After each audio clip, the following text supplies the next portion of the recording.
Dia ngotot mau pilih 02. Kamu mesti mengampunin Pak Prabowo. Saya udah ampunin, kok saya nggak ngampunin orang nggak sesehat ini. Gibran nggak bisa kerja nanti kalau kamu pilih dia.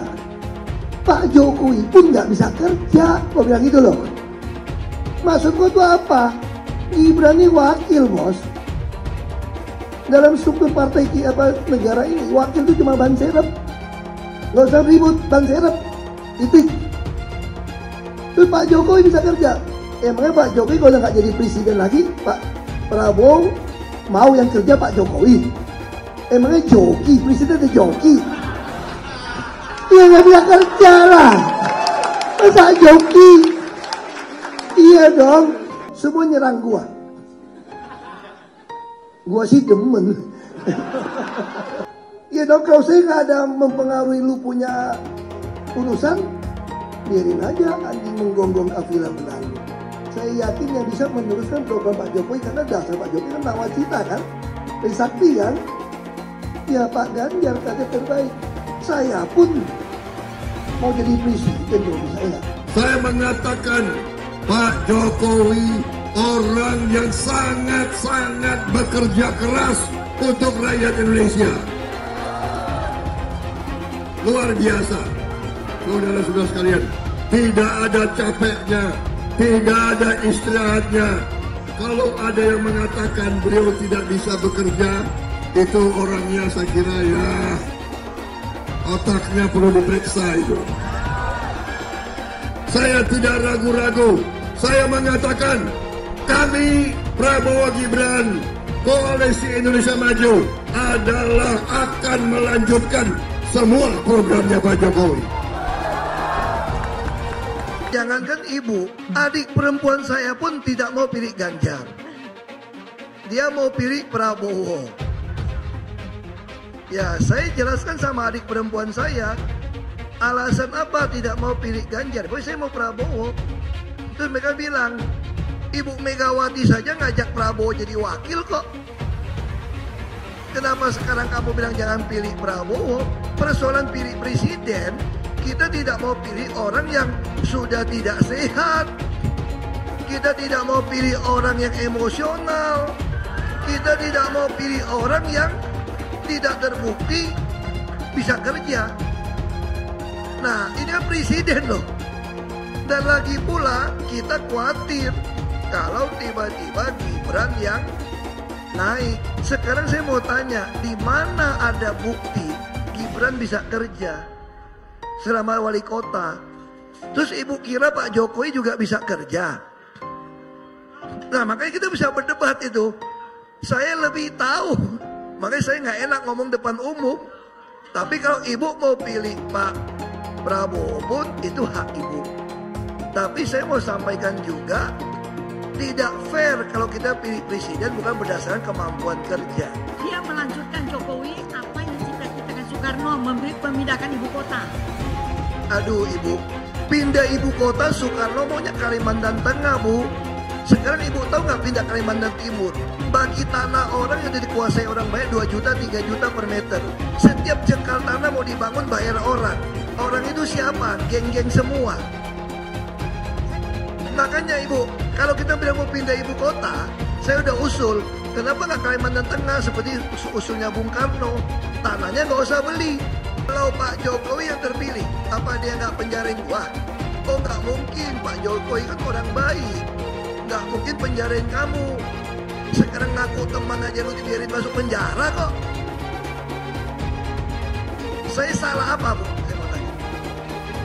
Salah apa pasalnya? 1 Pulau Seribu nggak ada ngaduin saya. Kenapa saya masih masuk? Karena tekanan orang. Yang disoroti terhadap Gibran dari kedua pasangan lainnya adalah soal etika, ya lagi-lagi etika, soal Gibran yang dianggap tidak sopan, ya. Jadi orang-orang ini lupa apa yang sudah mereka katakan, apa yang mereka sudah lakukan pada debat sebelumnya. Mas Anies nggak layak bicara soal Mas Gibran tidak punya adab, tidak punya etika ketika debat kemarin, karena Mas Anies juga melakukan hal yang kira-kira jauh lebih parah daripada itu. Kenapa kalian marah-marah terhadap apa yang dilakukan oleh Gibran kemarin? Gibran hadir memberikan kaca sama kalian. Anak sekecil itu berkelahi dengan Mahfud. Yang dulu-dulu Pak Prabowo diajar 2 orang, tidak ada yang ngomong etika. Sekarang yang tua baper sama anak kecil. Cie. Yang lain kelihatannya suhu, ternyata cupu. Mas Gibran kelihatannya cupu, ternyata suhu. Coba tadi sore saya ketemu Mas Gibran di Kendal. Gak apa-apa, Gus, saya dihina. Gak apa-apa. Dulu Bung Karno mengatakan, berikan kepadaku 10 pemuda akan aku guncang dunia. Sekarang baru 1 pemuda dari Solo sudah terguncang. Nyatanya, dari debat pertama hingga saat ini, survei Pak Prabowo dan Mas Gibran konsisten naik dan hari ini berada di angka 48,5%. Artinya apa? Artinya publik, masyarakat merasa puas, merasa senang, dan merasa bahwa pilihan yang terbaik untuk melanjutkan pembangunan Pak Jokowi ke depan itu namanya Pak Prabowo dan Mas Gibran. Food estate yang dikatakan gagal. Ini ada misinformasi yang terus-menerus dihembuskan oleh salah satunya pihak 01. Tolonglah kalau tidak punya data yang pasti, janganlah memperkeruh begitu. Jadi jangan memberikan informasi yang salah, karena informasi yang salah yang dilepaskan dengan sengaja adalah fitnah. Saya tidak akan pernah bosan-bosan membahas hilirisasi. Dengan hilirisasi kita akan keluar dari middle income trap. Dengan hilirisasi kita akan meningkatkan nilai tambah di dalam negeri. Dengan hilirisasi kita akan membuka lapangan pekerjaan seluas-luasnya. Semua masalah ini adalah tantangan zaman now. Membutuhkan solusi zaman now. Terima kasih Prof. Mahfud, Gus Muhaimin. Semoga debat malam ini memberikan gambaran tentang kemana arah bangsa ini akan melangkah. Sekali lagi, tantangan zaman now membutuhkan solusi zaman now. Tentunya anak-anak zaman now perlu lebih banyak lagi dilibatkan. Terima kasih Pak Prabowo sebagai salah satu senior dan teladan yang paling banyak melibatkan anak-anak zaman now. Langkah awal menuju Indonesia Emas, datang ke TPS, coblos nomor 2, Prabowo Gibran. Alhamdulillah, saya diberi nilai 11 dari 100. Itu nilai luar biasa. Pertama kali dalam hidup saya terima nilai itu.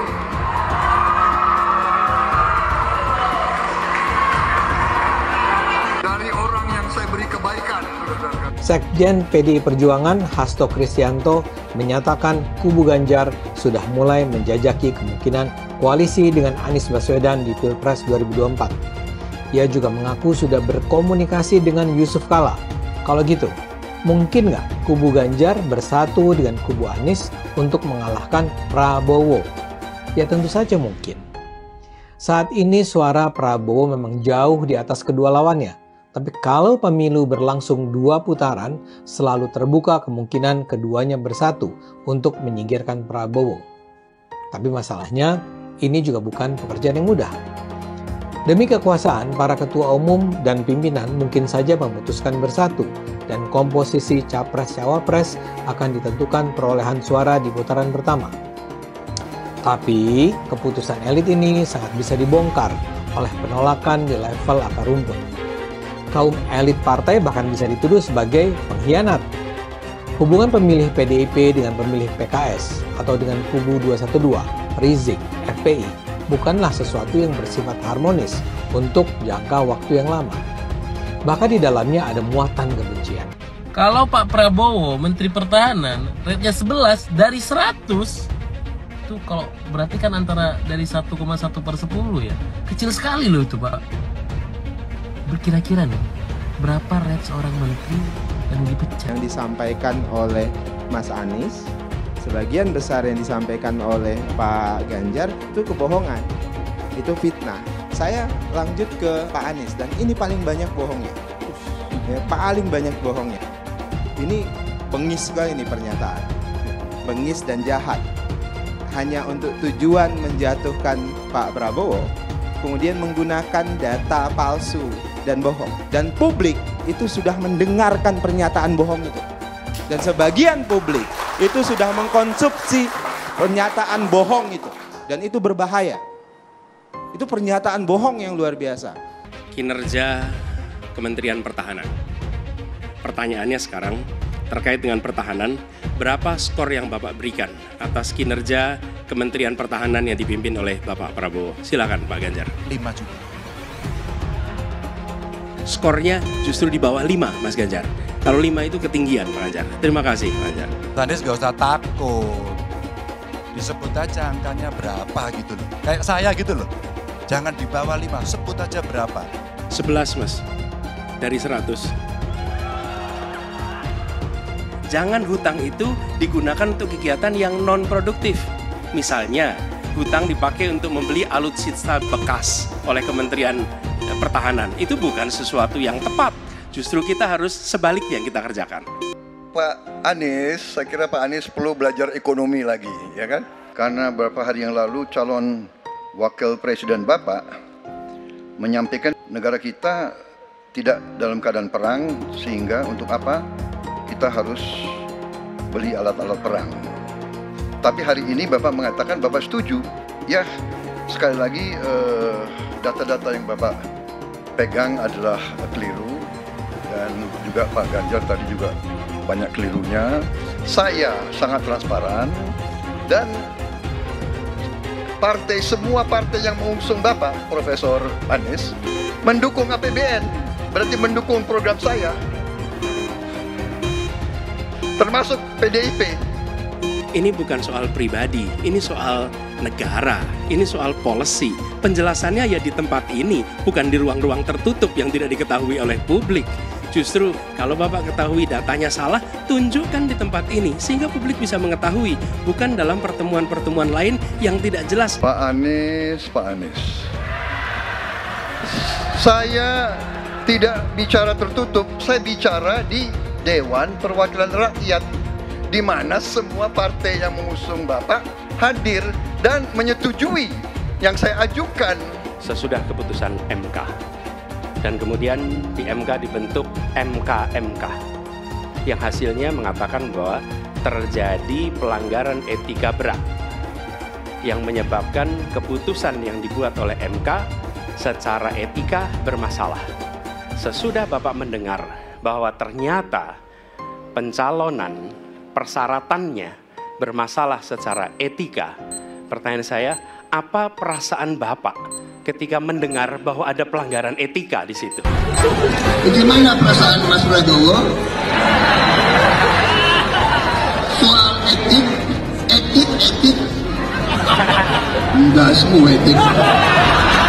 Oposisi itu penting dan sama-sama terhormat. Sayangnya tidak semua orang tahan untuk berada menjadi oposisi. Oke? Seperti sampaikan Pak Prabowo tidak tahan untuk menjadi oposisi. Apa yang terjadi? Beliau sendiri menyampaikan bahwa tidak berada dalam kekuasaan membuat tidak bisa berusaha. Karena itu harus berada dalam kekuasaan. Pak Prabowo, karena nomor 2 saya pertanyaannya 2. Ada 12 kasus pelanggaran HAM berat. Mulai dari peristiwa 65, penembakan misterius, Talang Sari, penghilangan paksa sampai Wamena. Pertanyaan kedua, di luar sana menunggu banyak ibu-ibu, apakah Bapak bisa membantu menemukan di mana kuburnya yang hilang agar mereka bisa berziarah? Apalagi mau ditanya kepada saya sudah menjawab berkali-kali, ada rekam digitalnya.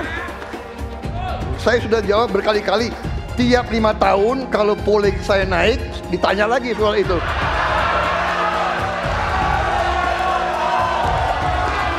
Ya, membela saya, saudara sekalian.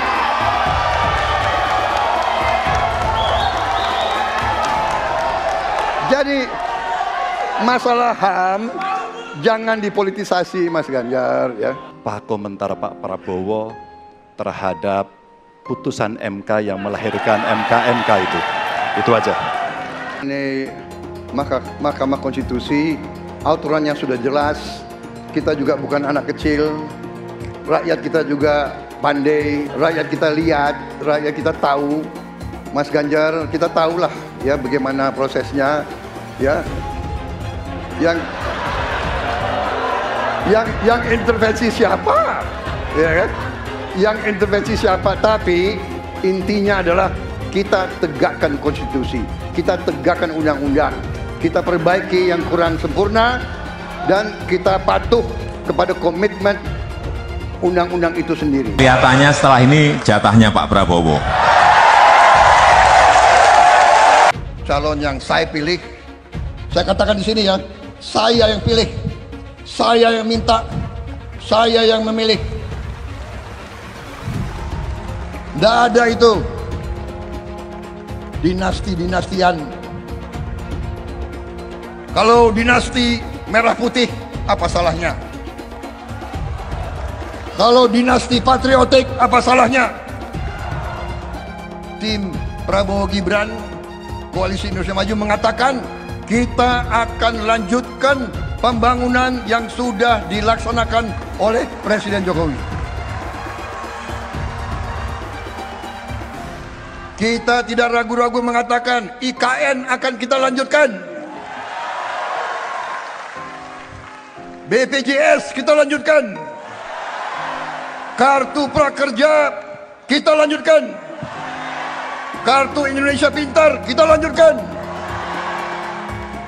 Hilirisasi kita harus lanjutkan dan akan kita sempurnakan, akan kita tingkatkan, saudara-saudara, karena hilirisasi adalah masa depan bangsa Indonesia. Sebelum saya dipanggil Yang Maha Kuasa, saya ingin melihat bangsa Indonesia menjadi bangsa yang makmur.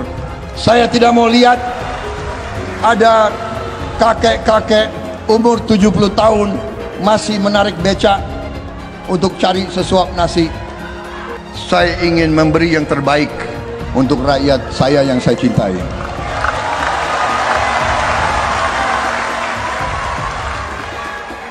Saya selalu menggaungkan yang namanya narasi keberlanjutan, narasi penyempurnaan. Jadi nggak ada yang namanya arah baru atau perubahan. Kalau surveinya bagus, kita kerja keras lagi, biar bisa satu putaran. Saya mensyukuri kenapa kalah, kenapa ditahan. Saya bersyukur atas itu semua. Saya coba bayangkan ya, kalau seandainya waktu itu kita menang gitu ya, hari ini belum tentu kita bisa nikmati seperti ini. Kita bersyukur 5 tahun Tuhan izinkan kasih ke orang yang pintar ngomong untuk kerja. Coba kalau kita bayangkan gitu ya, kalau kemarin saya masih jadi gubernur, ini saya udah turun ini. Tapi yang pintar ngomong itu dikira orang hebat kan? Ini lebih berbahaya tahun 2024, langsung ketahuan karakternya. Langsung ketahuan itu. Di saya juga ada kutipan Pak di kamar saya Pak. Tulisannya, Jakarta telah mengambil keputusan yang fatal. Jangan hanya konsentrasi pada pembangunan benda-benda mati yang indah difoto dan bisa ditunjukkan dalam 5 tahun hasilnya. Kalau kita mau menilai sebuah janji, maka lihat janjinya atau lihat kenyataannya. Dulu janjinya apa ya? Dan ini aneh, betul-betul aneh. Ini bukan kampanye, tapi saya sampaikan sini. Di satu sisi menyiapkan jalur-jalur air untuk dikirim ke laut, di sisi lain di lautnya dipasang dengan pulau reklamasi, tinggal tunggu waktu jadi rob, air balik. Dan ini melawan sunnatullah. Kenapa? Air itu turun dari langit ke bumi, bukan ke laut. Harusnya dimasukkan ke dalam bumi, masukkan tanah. Di seluruh dunia air jatuh itu dimasukkan ke tanah, bukan dialirkan pakai gorong-gorong raksasa ke laut. Jakarta telah mengambil keputusan yang fatal. Bukan banjir, itu memang parkir air. Bukan banjir, itu memang parkir air. Masyarakat berkeliling dengan membawa toa untuk memberitahu semuanya, termasuk sirine. Ibon 82 miliar. Apa alat transportasi yang dimiliki oleh hampir setiap orang? Alat transportasi yang dimiliki semua orang adalah kaki. Kalau seandainya orang Jakarta percaya Pak Anies jadi gubernur pun, Saya berani jamin kok dia akan lakukan normalisasi yang sama seperti saya lakukan kok. Nggak usah bohong lah. Ketika air sampai di muara, maka siap untuk dipompa ke laut. Pancasila Soekarno, ketuhanan ada di pantat. Anak Tuhan dari mana? Kalau Yesus anak Tuhan, bidangnya siapa? Besok di seluruh wilayah Indonesia kami katakan dan Iblis hanya menggoda orang yang beriman. Makanya jarang-jarang orang kafir kerasukan setan. Yang kerasukan setan itu orang baik-baik. Jarang, saya belum pernah nengok Cina kerasukan setan. Pernah tak Ahok itu kerasukan setan? Enggak, setannya juga. Karena sesama setan jarang saling menggoda. Karena di salib itu ada jin kafir. Karena di salib itu ada jin kafir. Karena di salib itu ada jin kafir. Haleluya. Kepalanya ke kiri apa ke kanan? Kepalanya ke kiri apa ke kanan? Tetap percaya salib itu lambang mulia, bukan jin. Kok ketawa? Aku nggak nyindir siapa-siapa loh. Saya nggak pernah mundur untuk kebenaran, keadilan, kejujuran, dan peri kemanusiaan. Gue nggak pernah mundur. Dan gue nggak pernah takut juga sama lu. Siapapun yang rasis, gue akan hadapin. Karena rasis itu tidak berperi kemanusiaan. Sama saya ditanya dulu kan, kamu nyesel nggak statement kamu di Pulau Seribu sehingga masih masuk penjara? Tidak pernah nyesel, karena saya mengatakan kebenaran. Relawan Anies yang mayoritas pengasuh khilafah seperti kadrun FPI dan HTI ingin melengsarkan Pak Jokowi. Dengan menggunakan politik identitas, relawan Anies akan menggulingkan Jokowi. Tapi pendukung Anies lupa bahwa 82% penduduk Indonesia suka dengan kinerja Pak Jokowi. Ingat, di belakang Anies ada ormas pengasuh khilafah seperti FPI, HTI, PA212. Saya yakin sebentar lagi karma Ahok akan mengejar Anies Baswedan. Nenek 82 tahun. Dia ngotot mau pilih 02. Kamu mesti mengampunin Pak Prabowo. Saya udah ampunin kau, saya nggak ngampunin orang nggak sesehat ini. Saya mau ngomong nawacita, mana paham sih itu nenek? Pusing saya jelasin. Gibran nggak bisa kerja nanti kalau kamu pilih dia. Pak Jokowi pun nggak bisa kerja. Gue bilang gitu loh. Maksud gue tuh apa? Gibran ini wakil, bos. Dalam struktur partai negara ini, wakil itu cuma ban serep. Nggak usah ribut, ban serep. Titik. Terus Pak Jokowi bisa kerja. Emangnya Pak Jokowi kalau nggak jadi presiden lagi, Pak Prabowo mau yang kerja Pak Jokowi? Emangnya joki, presiden ada joki? Ya nggak bisa kerja lah. Masa joki? Iya dong. Tapi diplesetin. Wah, ini semua yang komentar pasti belum dengar semua seluruh video. Pejabat mana ada waktu nonton semua sih? Yang ada cuma nonton, semua nyerang gua. Gua sih demen. Ya kalau nyerang gua, artinya gua ada masalah nih keluar nih. Ya dong, kalau saya nggak ada mempengaruhi lu punya urusan, biarin aja anjing menggonggong kafilah berlalu. Ya dong. Artinya ini ada masalah. Makanya saya bilang, ini soal nawacita. Soal nawacita. Kenapa saya juga mau dukung Pak Jokowi terus? Karena nawacita. Saya yakin yang bisa meneruskan program Pak Jokowi, karena dasar Pak Jokowi kan nawacita kan? Trisakti kan? Ya Pak Ganjar kader terbaik. Saya pun mau jadi presiden kalau bisa, ya nggak? Tadi kan semua menteri cocok, kalau itu cocok presiden dong. Kalau ya dong. Tapi saya ini udah diautkan dengan hukuman macam-macam. Lagi kalau saya nantang Pak Ganjar pun di dalam kader kami kalah saya sama beliau. Nah, jadi kita harus dukung best of the best, itu sih. Saya itu tidak boleh berkampanye. Karena peraturan BUMN, saya kan taat konstitusi bukan konstituen, makanya kadang-kadang orang suka marah sama saya ya. Saya ini taat konstitusi. Ketika saya memasukkan mundur yang terhitung tanggal 1, Pak Erik nggak mau keluarkan surat berhenti saya nih. Belum keluar ini. Oke, ini belum keluar, Pak. Kalau dia belum keluarkan, saya baru otomatis berhenti 30 hari kemudian.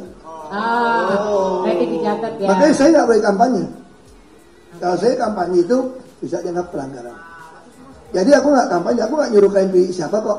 Ya, tapi kalian udah tahu maksud gua kemana. Saya di telepon teman saya lah, yang udah ikut-ikut ke sana gitu kan. Lu nggak nyesel, anak masih kecil, lu bisa jadi menteri. Ibaratnya gua kasih lu kehormatan, kasih lu kekayaan, kok lu tolak. Lu nggak takut masa depan lu. Saya cuma jawab gini lah. Udah 57 tahun gue oke-oke aja sampai hari ini. Masa sisa umur gue takut? Ya kan gitu. Pengalaman saya itu hidup saya itu selalu pas-pasan. Yang penting pas mau ada, itu udah enak. Gimana nanti kalau Pak Ganjar dan Prof Mahfud menang, salah satu agenda dari Prof Mahfud adalah ingin balikin KPK ke settingan pabrik, settingan awal, kembali independen, tidak ada intervensi dari manapun gitu Pak. Nah, 3 atau 4 hari yang lalu saya tuh iseng bikin konten ngepost. Seandainya Pak Ganjar dan Prof Mahfud menang, ini seandainya ya Pak ya, seandainya. Terus Bapak ditunjuk jadi ketua KPK. Setuju gak? Ini seandainya nih. Setuju ya? Seandainya. Udah tuh Bapak kepilih jadi ketua KPK. Apa yang Pak Ahok pertama kali lakukan setelah Bapak jadi ketua KPK? Itu aja dari Alex. Aku tuh nggak suka seandai-seandainya tuh.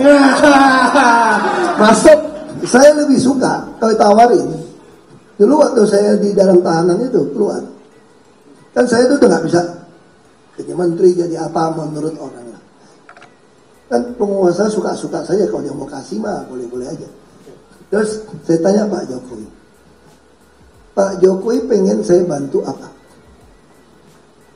Dia bilang, Pak Ahok mau bantu apa? Saya mau bantu industri-industri tidak bangkrut, Pak. Karena zaman Pak Harto itu penyelundup itu subversif. Mematikan industri berarti membuat PHK gitu banyak. Kalau PHK gitu banyak, semua penjualan akan macet, pajak semua akan turun. Ini negara bisa bangkrut. Saya biaya cukai, Pak. Kenapa biaya cukai gaji kecil? Kan dirjen boleh nyambi jadi komisaris, Pak. Saya jamin industri nanti tidak ada lagi pakai UMP-UMP-an. Nah ini Pak Ganjar setuju nih. Belum bisa ngomong dong. Kan belum jadi dong. Tapi saya nggak bisa jadi dirjen bea cukai lagi karena umur saya udah lewat. Itu cerita 4 tahun yang lalu. Nah ketua KPK gimana? Nah kalau ketua KPK ini kolektif, nggak ada guna. Lu kalau angkat gue jadi jaksa agung dong. Baru langsung. Spesifik loh itu. Nah, lalu kalau jadi jaksa agung apa yang mau saya lakukan? Makanya saya orang nggak malu-malu, gue mau minta. Lu tanya gue minta dong. Apalagi cuma andai ini mah gampang ngomong aja. Ya nggak? Kalau gue jaksa agung, yang gue boleh lakuin apa atau enggak? Bikin list. Jadi ada pembuktian illicit enrichment dong. Jadi kalau mau jadi pejabat, harta lu berapa, pajak lu bayar berapa, itu sesuai atau enggak? Gue bikin list. Ya dong, siapa mau jadi pejabat mesti ikutin list ini. Lalu bisa pingsan dong semua, gaji kecil kok kaya. Makanya kan ada tax amnesty. Kita mah biasa pemutihan STNK bos. Pemutihan nggak apa-apa. Lu tinggal bilangnya dia bapak yang korup nggak apa-apa. Kan anak belum tentu sejahat bapaknya. Nggak apa-apa. Tapi gaji dinaikin semua. Dirjen, sekjen, irjen itu naikin gaji seperti direktur-direktur BUMN. Menteri-menteri gaji Singapura kasih $1 juta. Pak gaji 18 juta kaya raya main bisnis lebih celaka kita. Ya dong, kasihnya 1 miliar lebih, 15 miliar setahun lah. Kecil kok dia nyolong misalnya, dia korupsi. Tapi di list dulu tuh Pak, jadi ketahuan tuh Pak. Nah, kita tinggal bikin kan. Terus nanti pembuktian terbalik harta semua. Laporan LHKPN itu bukan kayak sekarang. Cuma ngelaporkan hibah-hibah. Kalau gue terima dari orang bukan dari kakek emak gue, nenek gue, bukan hibah, namanya gratifikasi bos. Iya dong. Nah kita gak usah munafik lah, pakai kosakata yang aneh-aneh. Nah kita bereskan. Lalu TNI Polri, aku udah cerita sama Pak Ganjar nih, Pak Ganjar kan malu-malu. Bisa dilaksanakan nggak? Makanya ada yang isu, kalau gitu lu jadi Menteri Keuangan aja lu beresin. Karena pajak dia juga di bawah lu. Nah kalau ada gitu, lalu gue Pak Ganjar. Ini cerita kosong aja, kan seandainya semua. Kan seandainya semua, betul. Seandainya biasanya itu kalau pabrik bertumbuh, nggak usah berebut UMP. Kalau pabrik lu butuh tenaga kerja, lu rebutan lu. Gaji naik semua, pajak semua beres. untuk mencapai penghasilan seluruh rakyat Indonesia, tiap rumah tangga bisa 5 juta pasti tercapai. Kalau itu tercapai, wah ekonomi kita dahsyat. Makanya negara lain itu takut Indonesia punya presiden yang bisa jalankan ini, tau nggak? Lu mau dagang apapun jalan. Lalu kalau kayak gue mau jadi apa? Biaya cukai nggak bisa, baik cuma 2 lah. Kalau acaranya nggak, jaksa agung atau menteri keuangan, misalnya. Kita di bawah biaya cukai, kan biaya cukai di bawah gua kan. Semakin dekat Pilpres, relawan Anies semakin beringas dan Anies semakin galau. Dengan menggunakan politik identitas, relawan Anies akan menggulingkan Jokowi. Relawan Anies yang mayoritas pengasuh khilafah seperti kadrun FPI dan HTI ingin melengsarkan Pak Jokowi. Tapi pendukung Anies lupa bahwa 82% penduduk Indonesia suka dengan kinerja Pak Jokowi. Saya pikir kalau terjadi baku hantam, maka ada 82% yang akan menghajar kadrun pengasuh khilafah itu. Nasdem pun semakin pusing melihat Anies, karena elektabilitas Anies semakin jatuh. Dan banyak kader-kader Nasdem terjerat kasus korupsi.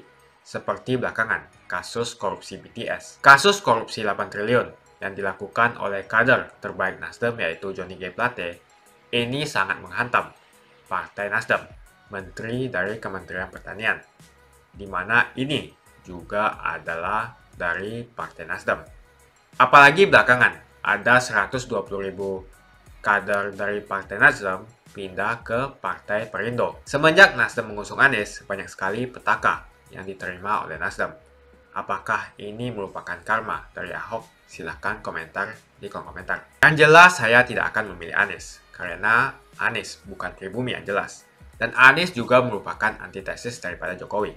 Antitesis artinya bertolak belakangan dengan semua kebijakan Jokowi. Anies sudah terang-terangan menyebutkan dia tidak akan melanjutkan kinerja dari Pak Jokowi.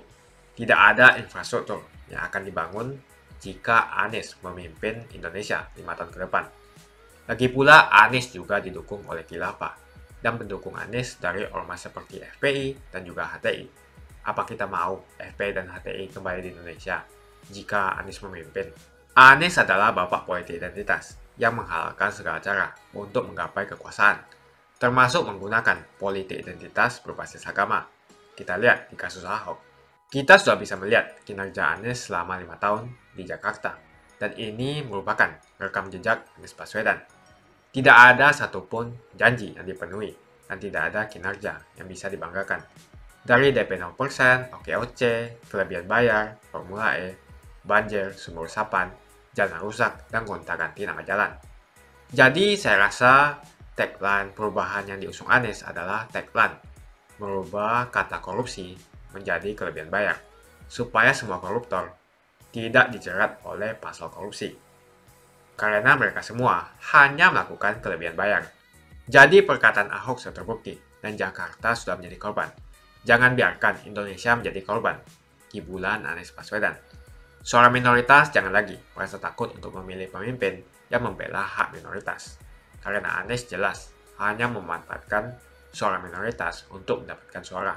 Ingat, di belakang Anies ada ormas pengasuh khilafah, seperti FPI, HTI, PA212.